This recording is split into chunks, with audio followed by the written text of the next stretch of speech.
Labas rytas, mėlyje. Taigi šis rytas irgi su šaltuku, bet oras puikus miškelis, todėl verta keliauti, judėti ir panašiai. Taigi, o šio ryto tema apie tai, kad ar nekenkia fotoaparatui stipresnis šaltukas. Ir šią mintį man pasakė ir idėja apie šią temą Elena. Elena, ačiū tau. Taigi, iš tikrųjų, ši tema yra tokia svarbi, nes žmonės bijo, nes žmonės girdėję, prisiklausę sokio, kad per šaltį gali aparatas sugesti, kad per šaltį gali kažkas atsitikti. Taigi, šį rytą ir pakalbėkime apie tai, kas gali atsitikti, ar sugesti, ar tiesiog jumis pavesti, dirbant per šaltuką. Tai va, tuo tarpu nepamirštum, būtinai laiką ir paspaust, būtinai prenumeruoti šį kanalą, būtinai skambutį paspaust, kad nepraleist kitų video. Aišku, pakomentuoti. YouTube'as labai nori, kad komentuot, kad šis kanalas pakiltų reitinguose, kad daugiau pamatytų žmonių. Taigi, komentuot bent po 3 žodelius labai būčiau dėkingas, būtų labai smagu. Na ir užduokit naujų temų, taip kaip padarė Elena. Todėl šiandieną bus galima pakalbėti, kad išsklaidyti kažkokias baimės arba ką daryti, jeigu iš tikrųjų reikia fotografuoti, o spaudžia šaltukas, ojojoj. Taigi, ką mums reikia žinoti ir ką mums reikia daryti. Fotoaparatui svarbu yra, kad nesugestų. Ne kad šiaip nepavestų, bet kad nesugestų temperatūros kaitos. Aš gal šiek tiek iš toliau, kas gali sugesti fotoaparate arba kaip sugenda. Kažkada senai, kai buvo dar pradžia fotoaparatų eros, juostiniai fotoaparatai, tai toks dalykas kaip užraktas, mechaninis buvo centrinis, taip vadinus centriniu užraktu. Dabar užuolaidėlės, tiek skaitmeninių, tiek prieš tai buvusių irgi juostinių, tai yra užuolaidėlės, kurios leidžiasi žemyn. Tai kažkas panašaus kaip vėduoklė. Jinai sklaidosi, jinai įsiskleidžia ir nusileidžia žemyn. 2 užuolaidėlės, viena paskui kitą.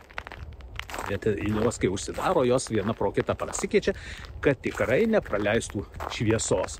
Tai yra labai svarbu, nes kitu atveju bus kažkokiu tai dėmių ant nuotraukų, jeigu praleisti. Ir aišku, jeigu jos pagedusios, palankstytos, taip jau atsitinka, kad būna ir praleidžia šviesos. Dar būna pagadina jas, jeigu valo matricą. Ir tuo tarpu paspaudė, užuolaidėlis pasileido ir ten koks nors įrankis įkištas link matricos, žodžiu, užuolaidėlė sulanksto ir viskas. Tai reiškia, reikia keisti patį užraktą. Taigi, užraktas fotoaparate tai mechanizmas, kuris reguliuoja jūsų išlaikymus. Taigi, pradėjau apie tai, kad tokie buvo vadinami centriniai užraktai. Taigi, manoma, tais laikais centriniai užraktai, jisai veikia ne kaip vėduoklė, kaip užuolaidėlės dabartinės, bet jisai veikia į centrą. Tai kažkas panašaus kaip antra eilė diafragmos būtų. Diafragma taip užsidarinėja ir užraktas taip atsidarinėja iš tikrųjų, nes paprastai jis būna užsidaręs. Ir štai šitas užraktas skaitėsi, kad nebijo šalčio netgi labai didelės minusinės temperatūros. Sako, gali vežtis į ašigalį ir fotografuoti ir, žodžiu, greičiau rankas nušalsiniai, kad suges jūsų fotoaparatas, kas liečia užraktą. Tai turbūt bene pavojingiausias, kas gali atsitikti, tai sugesti jūsų užraktas, jeigu iš tikrųjų spaudžia šaltukas. Bet jis ne taip lengvai sugenda, nes pats užraktas dažniausiai yra pagamintas iš labai plonų tokių, kaip jis net pavadint, plokštelių, kurios yra anglies ir metalo pluoštas. Ir jisai taip jau stipriai, kad jį užšaldyti yra labai sudėtinga. Bet kas atsitinka? Kai didelė kaita, kai didelė šalčio šilumos kaita, gali būti, kad jūsų fotoaparatas prirasos. Esate turbūt ne kartą pastebėję, kaip fotoaparatą atsinešė šalčio į kavinę, kol atsigeri kavos, kol ką žiūri, kad objektyvas aprasoja. Tai štai, kokią klaidą padaro dažnai žmonės, kad greičiau jisai išdžiūtų, paima ir atidaro. Tai yra, nuima objektyvą, ir tai bando padžiuvinti, po greičiau viskas atšils ir tada aš galėsiu ten toliau fotografuoti. Bet tas atšilimas, jisai pritraukia drėgmės ir štai, kai jau jūs išeinat vėl į šaltį, ta drėgmė sulimpa, sukimba. Kažkas panašaus, kaip gal vaikystėje bandėt liežuvį prikišti prie kokio metalinio ir kai jis pradeda lipti. Štai šitas vienas pavojingiausių dalykų, kai temperatūros kaita, jinai gali jums suklijuoti jūsų valandėlės ir tada jums atsitiks, kad jos sulips. O kai jos sulips, elektronika išmes klaidą ir greičiausiai, kad suges užlugdys. Tai pati pagrindinė klaida, dėl ko reikėtų bijoti ir kurios reikėtų vengti, tai didelės kaitos, reiškia šalčio, šilumos kaitos. Kaip tai reikėtų daryti? Jeigu jau jūs fotografavote, tai yra ruošiatės fotografuoti, kaip aš sakau, visą laiką pasidaryk namų darbus. Žinai, kad šąla, žinai, kad rytoj irgi bus šalta, stenkis fotoaparatą laikyti ne šiltoje vietoje. Tiesiog vėsioje vietoje, jis gali būti ant palangės. Ten vėsi paprastai vieta, kad tu kai įsineši, galėsi fotografuoti iš karto, nieko tau neatsitiks. Aišku, po palangę irgi galbūt radiatorius yra, kad jo ta šiluma tiesioginė neitų, taip kad gerai pagalvokit, ar ant palangės, gal kur balkonė palikti, ar kažkur, kur vėsesnė vieta, kad ta kaita nebūtų. Jeigu jūs išsinešėt, jūs iškart gali savo fotografuoti ir džiaugtis, viskas bus gerai. Bet jeigu matot, kad jūsų svita, su kuria jūs vaikštot, ruošiasi užeiti į kokią kavinę, pasišildyti ir panašiai, arba sako, užeikim ten, pasidarykim keletą nuotraukų, tai turėkim omeny, kad ten bus šilta. Ir galimas atvejas, kad jūsų bent jau objektyvai tikrai pasidengs tokia rasa, kaip sakau. Užsidengs ir fotografuoti bus sudėtinga matyti. Greičiausiai ir vaizdo iškiklis užsidengs ir visą šitą reikia kažkokiu būdu pašalinti, jeigu jūs norite iš karto fotografuoti. Taip greit matrica arba kita pusė objektyvo viduje fotoaparato jinai neprasoja, paprastai visai neprasoja. Dažniausiai tik išorė, netgi pats fotoaparatas pasidengia tokia drėgme. Taigi vėl būkim pasiruošę ir turėkim specialią servetėlę, kurią galėtume nuvalyti. Čia tuo atveju, jeigu jums reikės fotografuoti faktiškai iš karto įėjus. Taigi, kad galėtumėt nuvalyti, kad galėtumėt fotografuoti. Bet jeigu to nereikia, tai geriau ir nevalyti. Geriau tiesiog padėjot fotoaparatą ir neliečiat jo. O jeigu jo iš vis ir nereikia, tai net netraukėt iš tašės arba įdėjus tašę laikot. Žodžiu, kad nebūtų taip, kad dabar jisai atšilo, nutraukė rasą nuo objektyvo, o paskui vėl einam į lauką, o jisai jau įšilęs. Taigi atsiminkit tiesiog tokį dalyką, kad reikia laikytis kuo mažesnė temperatūrų kaita. Kad jeigu atsinetėte į šilumą, kad neišdėtumėte jo ant stalo ir šildytumėte jį. O geriau kažkur tai tegul būna vėsiai tašėje, kuri paprastai irgi būna tokia įšalus ir savo tegul jisai ten būna. Tai štai kas gali pakenkti, labiausiai kas gali sugadinti, tai užrakas. Šitą reiktų saugoti labiausiai. Bet prie tokių temperatūrų kaip pas mus, jeigu ten 10-15 minus, tai bijot nereikia, paprastai tokių dalykų neatsitinka, man neteko pastebėti. O daugiau temperatūra, minus 20, minus 25, jau pavojingiau. Kas dar gali atsitikti arba pavesti jumis? Tai ko gero akumuliatoriai.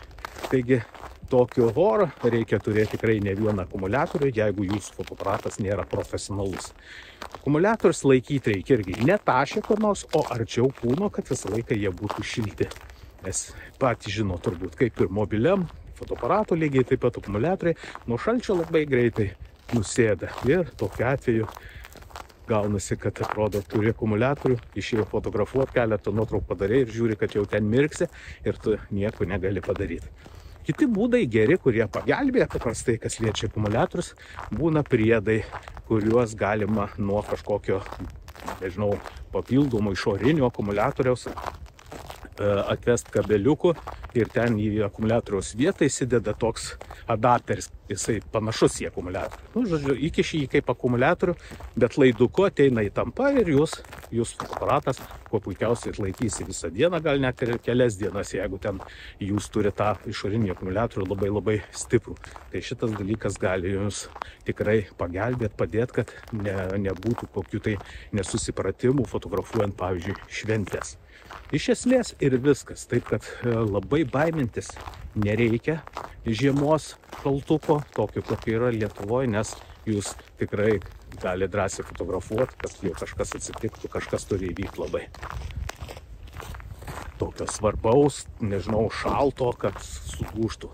Baimintis nėra ko. Tai štai, mėlyje, aš tikiuosi, kad atsakymas yra, kad žinosit, kaip elgtis, ką daryti, kad nepavestų, kad nesugestų jūsų fotoaparatas ir galėsit savo laimingai, gražiai fotografuoti. Na, o jeigu nori kažko daugiau žinių, daugiau supratimo apie fotografiją, profesionalių patarimų, tai pas mane mokytis galima 2 būdais.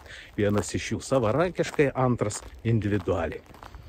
Savarankiškai galima įsigyti net 10 temų video formate, nuorodos yra po šio video, ir mokytis, kada norit, kur norit ir būnant, kiek norint, ir mokytis pasimti fotoaparatą kelionėje, klausyti, žiūrėti, kas sakoma, ir daryti, nustatyti savo fotoaparatą, išbandyti visus nustatymus, įgauti tą supratimą.